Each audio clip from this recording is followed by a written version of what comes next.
This is the Sewing Circle podcast presented by Hanky Code. I'm Rebecca Vanderkoy, here to introduce to you up-and-coming queer artists and the powerful stories behind their work. Today, I am super excited to have the talented musical artist Samuel Warburton joining us. On August 29, he released his 15th single titled My Composer. Samuel, thank you so much for joining me today. Rebecca, thank you so much for having me. Yeah, of course. Really excited to chat with you.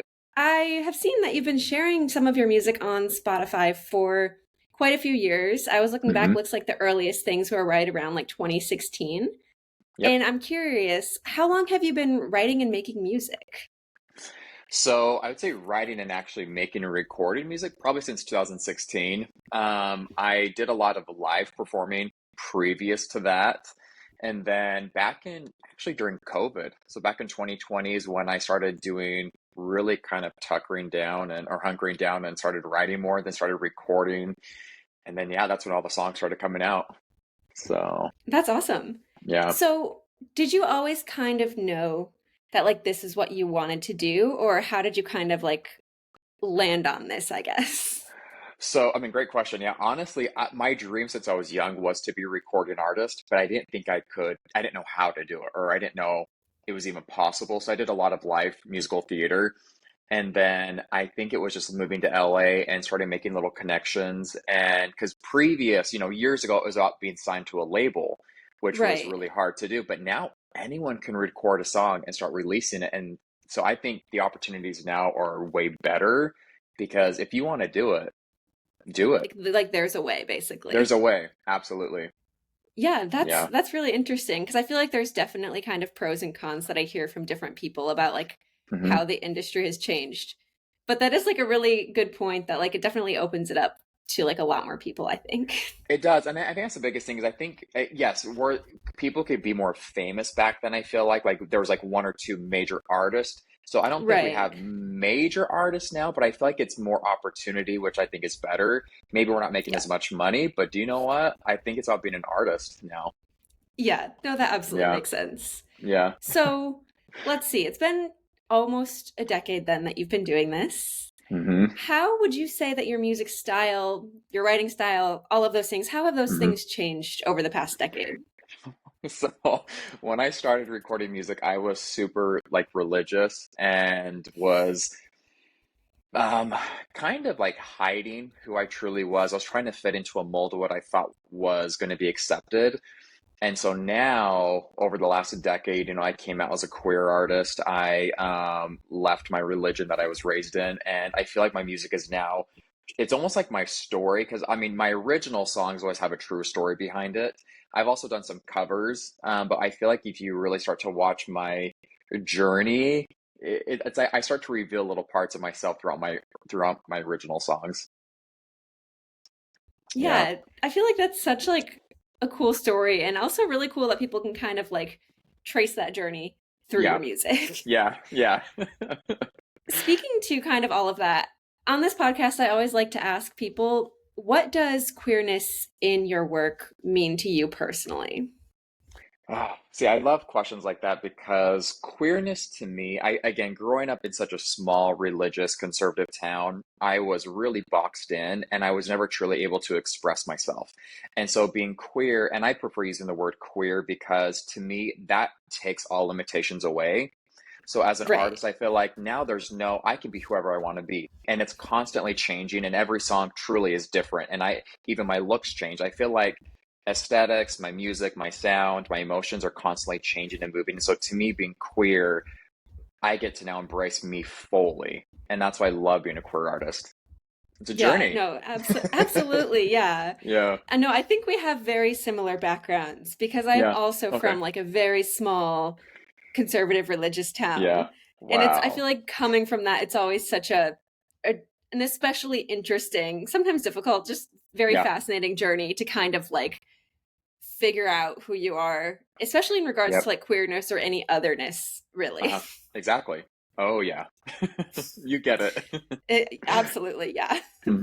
So is there any particular project that you're like really currently like especially proud of? Oh, I mean, so the song that I just released, it's called My Composer. I so the producer that I worked on it is a producer I've been dying to work with. He's produced so my favorite artist of all time is Fozia. She's a Canadian artist, and her music is what really inspired me to get back in the recording studio. So it's taken me till my 15th song to finally be able to work with a producer like that. His name's Ferro, Ferro.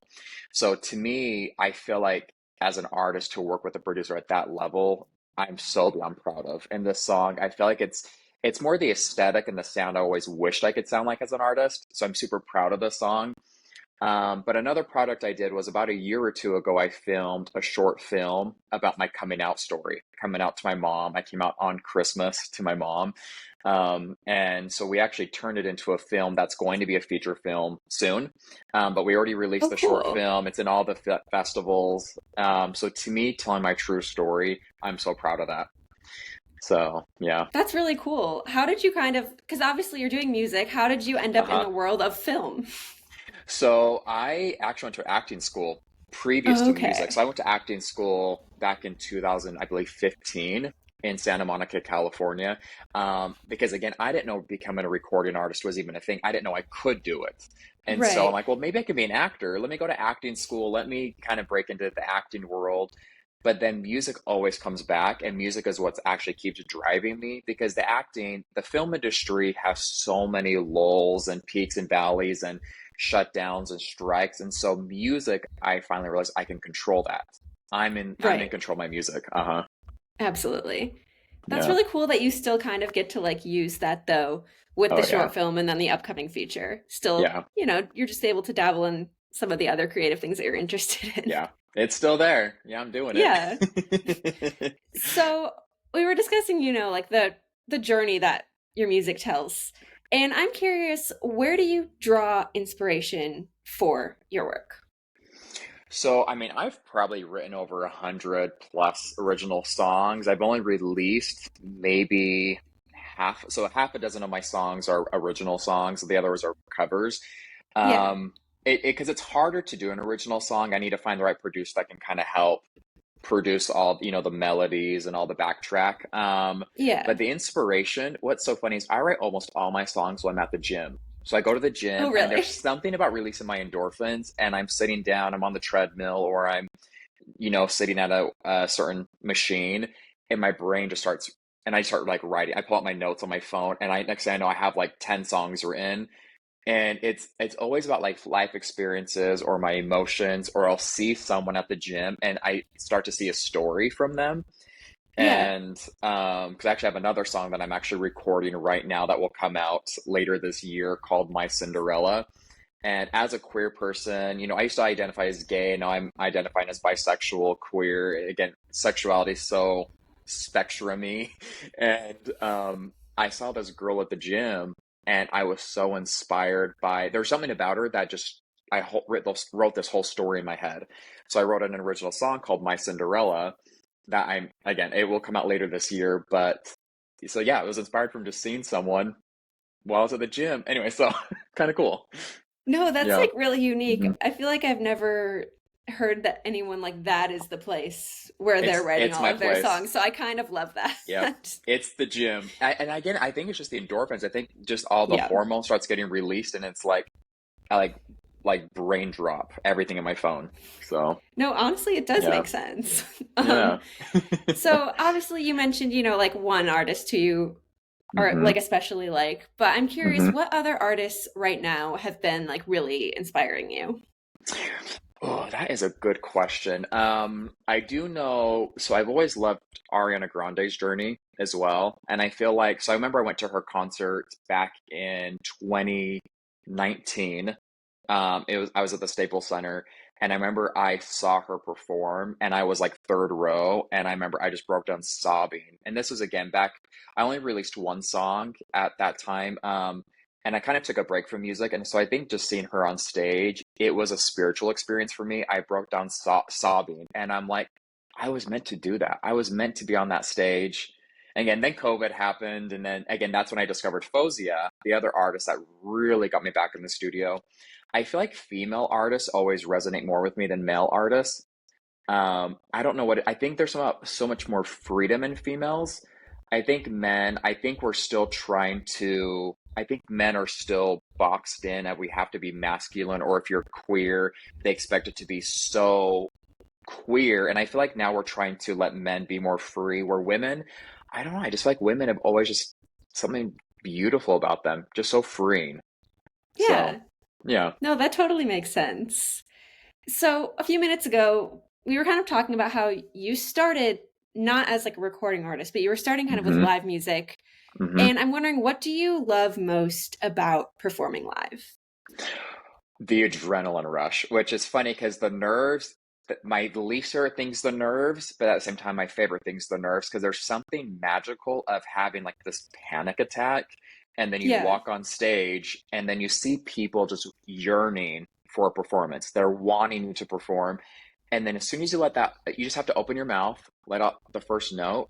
And then once the audience lets you in, and you let the audience into you, it's a magical spiritual experience that no one can describe unless you've done it. And then once you're done, you want to do it again. It's addicting. That completely makes sense though. I feel like Yeah. even being on the other side of it, like there's something just kind of about like the connection and the experience of live music that is something that like can't really hmm be replicated, I don't think. Yeah. Yeah. I hope we never get rid of live music because with AI and everything that's so digital now, if we get rid of anything live, I think art will die. We need it. Yeah, no, I completely agree. I think like the live aspect of it, like I hmm love music and listen to a lot of music, but like there's something so hmm special about the live aspect that I just like can't Yeah. imagine ever leaving. Yeah. I agree. So, what songs have you been like most enjoying live? I know you do some covers, you obviously have Uh-huh. some of your own originals as well. What are like hmm the most fun to do for a crowd? I mean, whenever I do Disney music, I think Disney, I mean, so I played Aladdin. Gosh, that was the first thing I ever did professionally was I played the role of Aladdin in the pre-Broadway run. So people still to this day ask me to sing A Whole New World. So if I Oh, sing A Whole New cool. World, whether it's karaoke or anywhere, people just lose their mind. Oh, that's so fun. So yeah, that's a crowd pleaser. I'm sure it is. That is also, I love that. I feel like you, over the course of your career, have had like a lot of cool experiences. Like between Yeah. the theater, now you hmm have the film stuff, you have the music hmm stuff. Um, Yeah. but yeah, I think it's really cool though, because it seems like Thank you've you. kind of just been able to follow like what you're interested in, what you're passionate Yeah. about creatively, Yeah. which there's something to be said for that. Oh, thank you. Yeah. No, Yeah. I've had a cool journey, and I'm not giving up. So Yeah. No, just keep on going, see where it yeah. goes. Thank you. Which, speaking of, is there anything new and exciting on the horizon for you that you want to share? Yeah, so I filmed with, I've been working with some producers, film producers, to create some visuals for my music. And we just shot it a couple weeks ago because I'm trying to create an EP. With one of them is be My Cinderella is one of the songs. My Dark Composer will be another one. Velvet Chains, and then the song that just came out, My Composer. So it's going to be four songs. We did this really cool visual and I start out as like a vampire, more like on the pretty side, and then I transition to just that bloodthirsty vampire that my composer, because really what it is it's about someone having power over me. And I always use like a female muse because I like the idea of a female taking control. There's something to me that's just so beautiful of flipping the roles because I think we live in a world, especially in the United States, where men are always in control. I love flipping the role. Let the women take control. So I think that's what this EP is kind of going. And so again, it shows me as this vampire and this force, this composer is actually controlling me in a way. Um, and so I'm really excited about that. So again, it's a little film project that we're going to start dropping little pieces of it in the next coming up months. So it's going to be really cool. That is really exciting. Definitely Yeah. something to look forward to. Yeah. Thank you. Well, thank you so much for taking the time to chat with me. Of You course. have, yeah, you have such a beautiful voice, and I'm Oh, super thank you. excited to see what you do next. Thank you, Rebecca. No, this has been great. Yeah, It's been of such a pleasure course. speaking with you.